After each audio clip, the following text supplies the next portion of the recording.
Hi everyone, my name is Junon. I have a health science background and I'm the author of the book Truth and Empathy, How to Find Your Soulmate.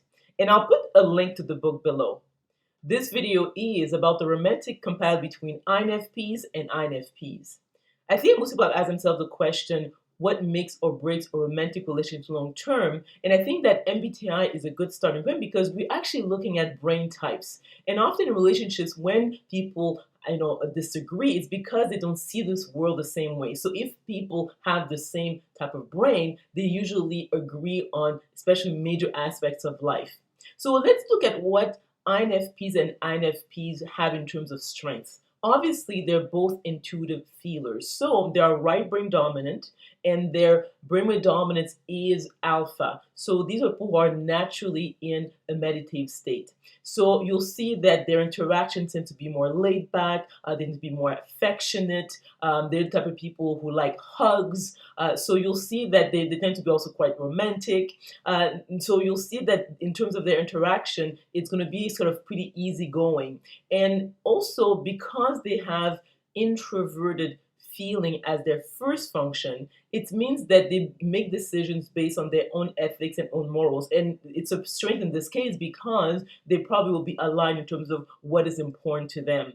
Because of the fact that they have introverted feeling as their first function, it means that in terms of their relationship style, it is the spontaneous and feminine type. So it's the type of people who really emphasize authenticity. So these are people, when they make decisions, it has to do with their own ethics and own morals. And in this case, because of the fact that they have the same brain type, they usually are aligned.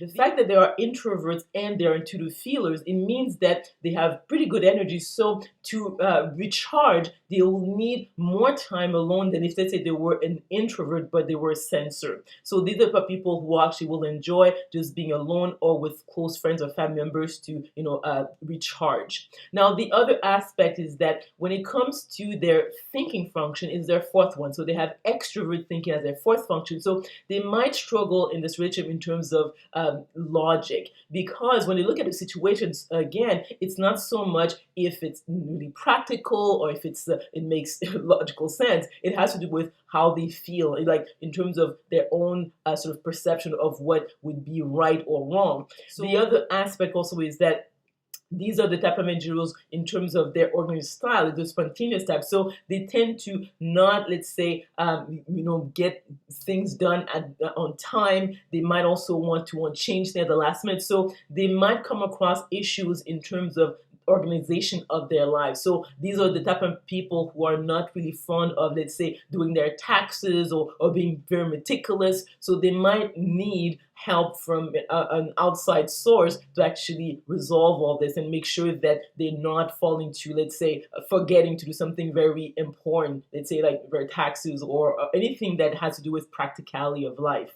One positive aspect with this couple is that they're probably going to be pretty stylish. I find that INFPs have a good sense of aesthetics. So not only how they dress, but even their home, they're going to have a good eye in terms of how to lay things out in a way that is really unique to them. So this is something that people and themselves will appreciate. To summarize, I would say that just like with any other couple, when we match someone with their own type, they are usually very successful. And this is also the case with INFPs. Obviously, when it comes to personality types, I've mentioned that before, is that people who are right brain dominant tend to be better at it because they are people oriented, and especially when someone is an intuitive feeler, because intuitive feelers are very much the loving type. So these are people who put a lot of emphasis on their relationships. And also in this case with the INFPs, that because of the fact that they put a lot of emphasis on their own ethics and own morals, and they're with someone who also does the same, and they actually view the world pretty much the same way, the risk of having friction and issues are very much diminished. So in other words, I would say that this is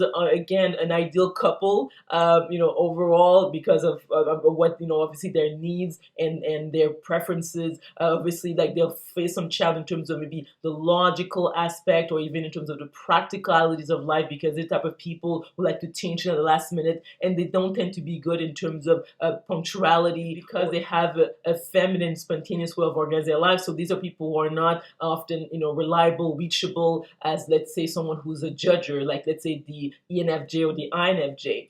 But I think that overall they are going to be happy together. So let me know if you agree or disagree with this compatibility analysis by commenting below. If you like this video, if you learned something, please click on the like button. Remember to also click on the notification bell so that you can be notified of other videos I'll be making.